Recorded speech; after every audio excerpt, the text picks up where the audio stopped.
Hello, I'm Jack Ingram, and this is Lab 4 Oscillations.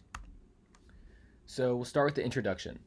In this lab, we are to examine the motion of a spring mass system in which the mass swings in an arc while oscillating on the spring. We will use Tracker to extract the position data of the mass in the video given and then copy and paste this data into Excel. We will later call the CSV file into GlowScript. We will then use GlowScript to plot its motion on a position versus time graph and compare the predicted motion and the observed motion of the mass. And we will plot the energy changes computed in the model. We are trying to observe and analyze the change in gravitational potential energy, change in spring potential energy, and the change in total energy. Next, we will look at some of the fundamental principles we will be using in this lab. We'll start with the energy principle, which says that the change in energy is equal to the change in kinetic energy plus the change in gravitational potential energy plus the change in the spring potential energy is equal to 0. Kinetic energy is 1/2 mv squared. Gravitational potential energy is the mass times the gravitational constant g times y, and the gravitational spring constant is 1/2 k s squared. Next, we have net force and momentum principle.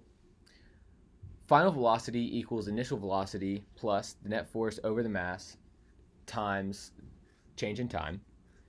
The final position is equal to the initial position plus the final velocity times the change in time. Then we have the gravitational force, which is the force is equal to negative mg, and Hooke's law, which says that the spring force is equal to negative ks. F net is the sum of these two forces. Next, we will look at the Tracker software. For our initial conditions, our x and y position are both approximately at 0, as that's where our coordinate system started. We also start at the time 0. Time per oscillation is 1.5513 as calculated by looking at 3 total oscillations and dividing by 3. We know the mass to be 0.402 kilograms. Here's what it looks like when we run it in Tracker.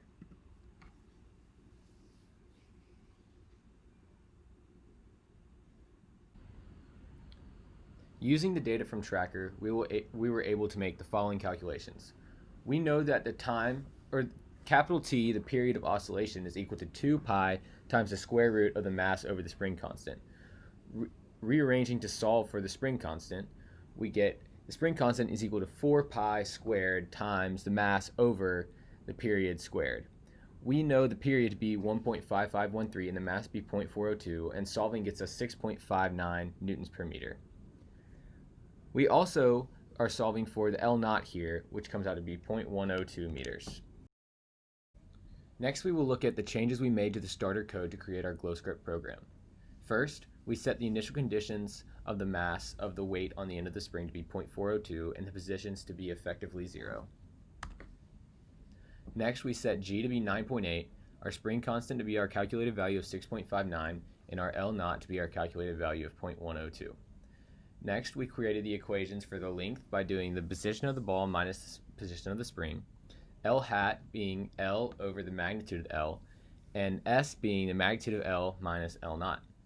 Then we use the equations for kinetic, gravitational potential, spring potential, and total energy.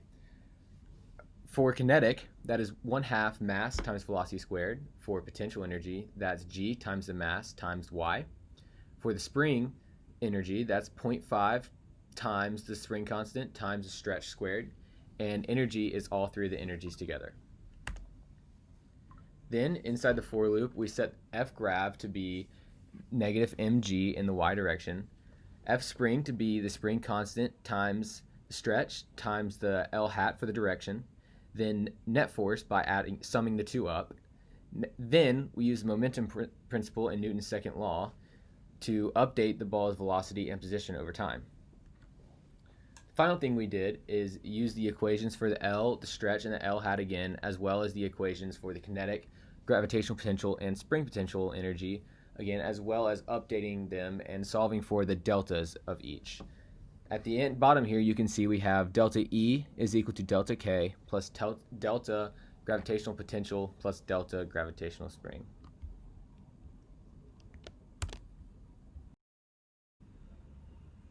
This is what it looks like when we run our code.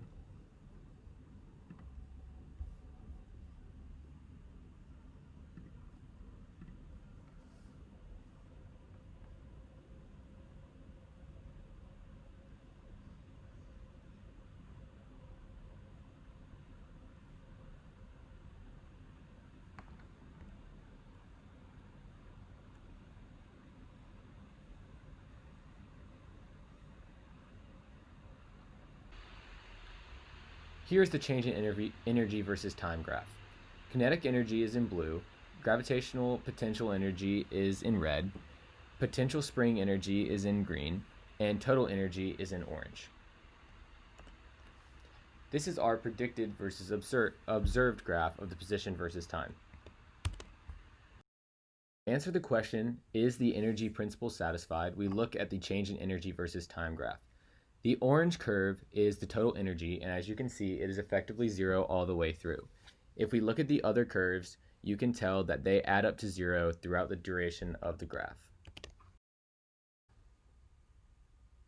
Using the two different position versus time graphs from Tracker, we can make two separate estimates for what the period is. For the x component, we found the period to be 1.5513 seconds.